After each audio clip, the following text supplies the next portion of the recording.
സംസ്ഥാനപാതയിൽ ഒരു വാഹനങ്ങളും കടത്തിവിടാതെ റോഡിൽ പടക്കമിട്ട് കത്തിച്ച് ഭീകരാന്തരീക്ഷം സൃഷ്ടിച്ച് വിവാഹ സംഘത്തിന്റെ അഴിഞ്ഞാട്ടം.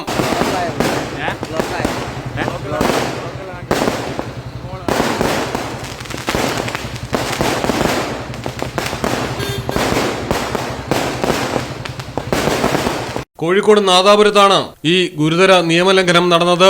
വിവാഹ സംഘം നാദാപുരം തലശ്ശേരി സംസ്ഥാന പാതയിൽ പേരോട് ടൗണിലെത്തിയപ്പോഴാണ് വാഹനങ്ങൾ നിർത്തി പടക്കങ്ങൾ റോഡ് നടുവിലിട്ട് തീ കൊളുത്തിയത്. കോറോത്ത് മൊയ്തു എന്നയാളുടെ മകന്റെ വിവാഹത്തിൽ പങ്കെടുക്കാനെത്തിയ യുവാക്കളാണ് ഈ വിധം സാമൂഹ്യ വിരുദ്ധരായി മാറിയത്.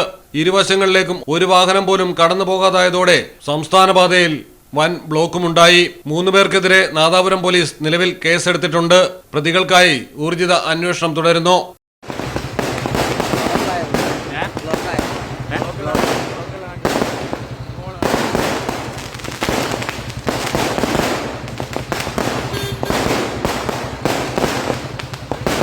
മലയാളം ടെലിവിഷൻ, കോഴിക്കോട്.